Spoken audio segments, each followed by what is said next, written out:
Do you know how to take care of your sanitation needs without running water or a working sewer? It's time for Prep Step 3.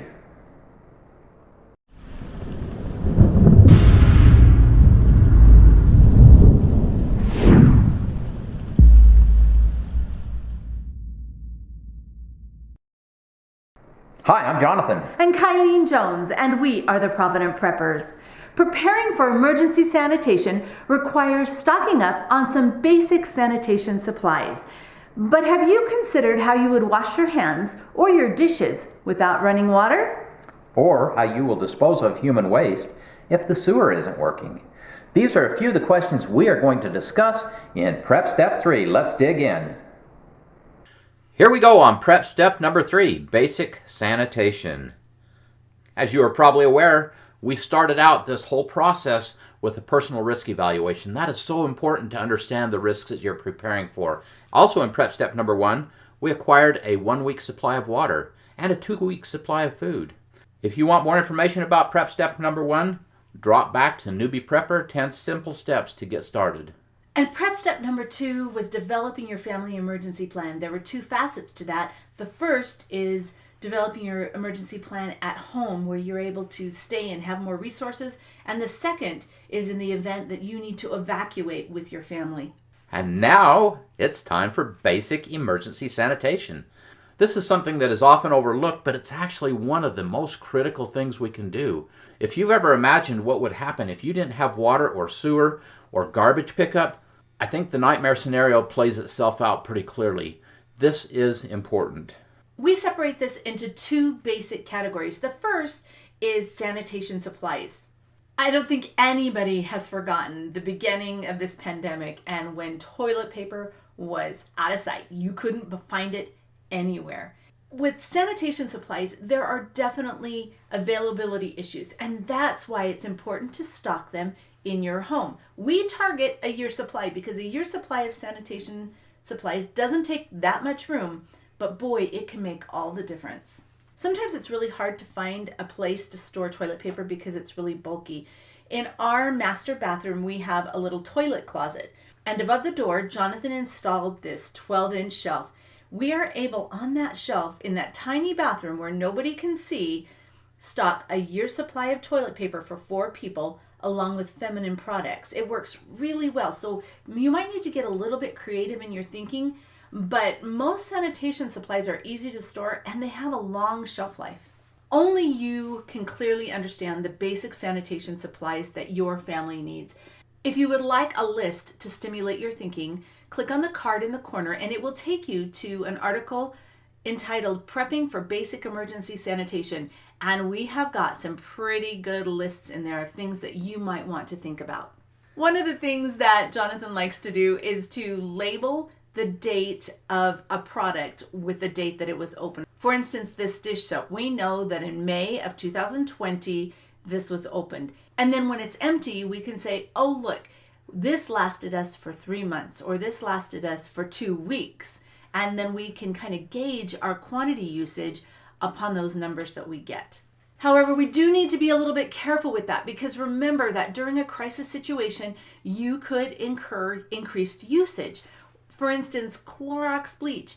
You may not go through that very often, but then suddenly during the pandemic, when you're disinfecting surfaces, you're using a whole lot more of that. The same thing went with Lysol spray or hand sanitizer. Suddenly that usage really increased. So you have to think about that. One thing that you also need to understand is chlorine bleach has a short shelf life. The chlorine level in the Clorox bleach gradually reduces, so it has about a 6-month shelf life. If you'd like to know a little bit about powdered chlorine, which is called calcium hypochlorite that you could use in place of chlorine bleach, just click on the card in the corner.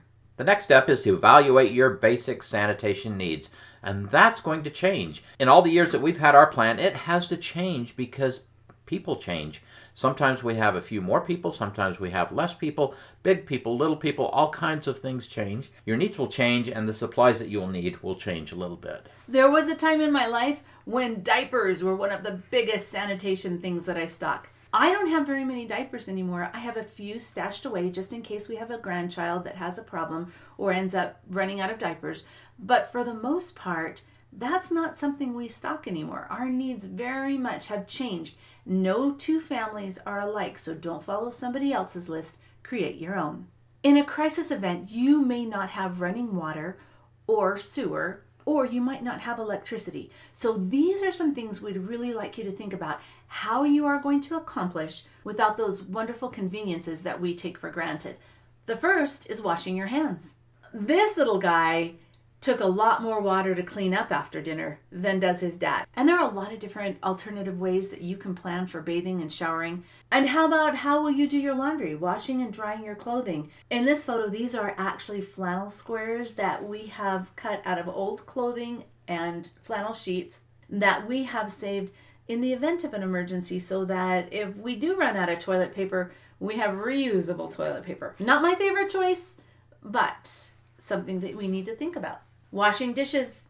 My best solution for that is not to have to wash dishes. So we have a nice supply of paper plates that we will depend on at first in a short-term emergency. However, if it lasts for very long, we're going to be out of paper plates and we'll be washing dishes by hand with limited water. It's important to plan for that. And how do you maintain a clean environment? Especially during something like a pandemic, it is so important that you're able to keep your environment clean. And disinfected. I can't tell you how exciting it is to me when I hear the garbage man come. It is just so cool that somebody hauls away all our garbage. Now, if that ever ceased for some reason, we've got some serious issues. This is something that people don't think about a lot because we just take it for granted, but it could be a serious issue, and how are you going to deal with that? And now for the taboo subject. How are you going to dispose of human waste? It's really important because human waste has the ability to spread so much disease so quickly. So we need to make sure that we have a plan in place to take care of that.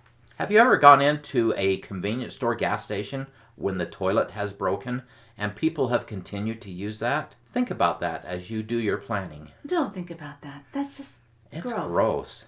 As with each prep step, you will have reading assignments. It's important that you take time to gain the knowledge that you need so that you can come up with a good plan and prepare your family well. You will find links to the articles that need to be read in the description of the video. This is actually from Newbie Prepper Step 2 because, of course, this one isn't published yet. But you just go down to the bottom of the description there. It'll say Show More. If you click on that, it will open it up and you will find links to each of these articles that you can just click on it and it will pop up so that you can read it. Okay, it's homework time. Stock up on basic sanitation supplies, including toilet paper, feminine supplies, soap, shampoo, toothpaste, dental floss, all the other supplies that you may need. And consider how you will be able to wash your hands, clean the dishes, shower, use the toilet without running water or sewer. And we have some great helpful ideas in these reading assignments. One of the other things that we have prepared to help you are action plans. And there is a specific action plan for sanitation. Just go to the Provident Prepper in the main menu, click on action plans. It will bring up a page where you can choose from all the action plans, select sanitation, and then it'll bring up this page. And then you just want to click on the PDF there and it'll bring up this PDF that is printable. This PDF doesn't include everything you could possibly do or need. It just gives you some ideas, places to start so that you don't miss anything, and it gives you places where you can fill in exactly what it is that you need to do. It's a good starting point where you can work out your sanitation plan. And every good plan has to be reevaluated and revised from time to time. This is usually not a big deal. It's just a matter of making note of things that you didn't maybe think about before, or things that didn't go quite as planned, or new ideas that you have. We have known people that have had the luggable loo, but for their particular circumstances, it turned out not to work well. Think about this. You're a very tall person, or a very short person, or perhaps a very large person, and you sit on a luggable loo to do your business, and you topple over, along with all the substances inside. Not a nice thought. It will work for some people. It's not going to work for everyone. Plan accordingly. Also remember that black seat, when sitting in the sun, gets very hot. We had a friend that burned his hind parts. It's true. Because he didn't realize that seat was going to be hot. So you deal with that and you adjust. He was doing so good practicing. He just left it in the sun and then used it, and it didn't go so well for him. So be willing to practice and revise your plan accordingly. You have your focus for now, but watch for prep step number 4, which will be coming out soon on emergency evacuation. We encourage you to visit the Provident Prepper, Newbie Prepper, 10 Simple Steps to Get You Started. In this article, it just outlines all 10 steps with your reading assignments. That's where you can go so that you can read. If you want to jump ahead a little bit, you can do that. If you need to go back and see what the other steps included, it's all right there for you. And we recently released a video on disaster sanitation preps as part of a collaboration with a bunch of other really great preppers. And that's got some good information in it. You might want to take a few minutes and watch that. But then there's a basic emergency sanitation video that we have also created, and it's a couple years old, but it's a really long, comprehensive video, and it goes through every step of emergency sanitation. And that could be helpful to you. Just make sure that when you're ready to watch it, it's going to take a good chunk of your time. But it is very valuable. Check them out. Every time we talk about emergency sanitation, I get a renewed sense of gratitude for running water, working sewer, and a weekly trash pickup. And now for the question of the day. What are you going to do this week to help you be more prepared to meet your emergency sanitation needs? Comment below, and thanks for being part of the solution.